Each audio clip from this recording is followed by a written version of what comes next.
નમસ્કાર મિત્રો, અનમોલ ઇંગ્લિશ એપમાં લેવલ 1ના ચેપ્ટર 2નો આજે આપણે અભ્યાસ કરવાનો છે. લેવલ 1માં કુલ 3000 રોજબરોજની વાતચીતમાં ઉપયોગી વાક્યો આપેલા છે. એમાંથી આજે આપણે વાક્ય નંબર 11 થી 20 શીખવાના છે. તો ચાલો શરૂ કરીએ. વાક્ય નંબર 11, this calls for a tea. આ વાત પર ચા થઈ જાય. એટલે કોઈ વ્યક્તિ તમને સારા સમાચાર કંઈ આપે અને આપણે કેવું હોય કે આ વાત પર તો પાર્ટી થઈ જાય કે ચા થઈ જાય કે કેવું હોય તો આ રીતે વાત કરાય. This calls for a party, તો આ વાત પર પાર્ટી થઈ જાય. અથવા this calls for a tea, આ વાત પર ચા થઈ જાય. વાક્ય નંબર 12, this is a big deal for me. મારા માટે આ બહુ મોટી વાત છે.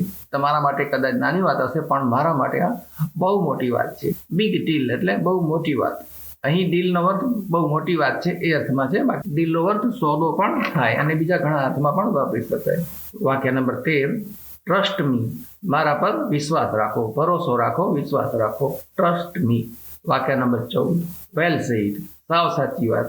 કોઈને સપોર્ટ કરવો અને કેવું કે વાહ તમે કહો છો એકદમ સાચું છે, તો કહેવાય વેલ સેડ, સાવ સાચી વાત. વાક્ય નંબર 15, ટોક ટુ મી. મારી સાથે વાત કર અથવા મારી સાથે વાત કરો. Talk to me. વાક્ય નંબર 16, ડોન્ટ ફોરગેટ. ભૂલશો નહીં, ભૂલતા નહીં. ફોરગેટ એટલે ભૂલવું, ભૂલી જવું. કોઈ વ્યક્તિને તમે કોઈ કામ સોંપ્યું અને કેવું હોય કે ભાઈ ભૂલી જતા નહીં હો, જરૂર કરી આપજો, તો કહેવાય ડોન્ટ ફોરગેટ. અથવા આગળ પ્લીઝ પણ ઉમેરી શકાય, પ્લીઝ ડોન્ટ ફોરગેટ. વાક્ય નંબર 17, આર યુ લિવિંગ. તમે જાઓ છો. To leave, LEAVE, to leave એટલે છોડવું.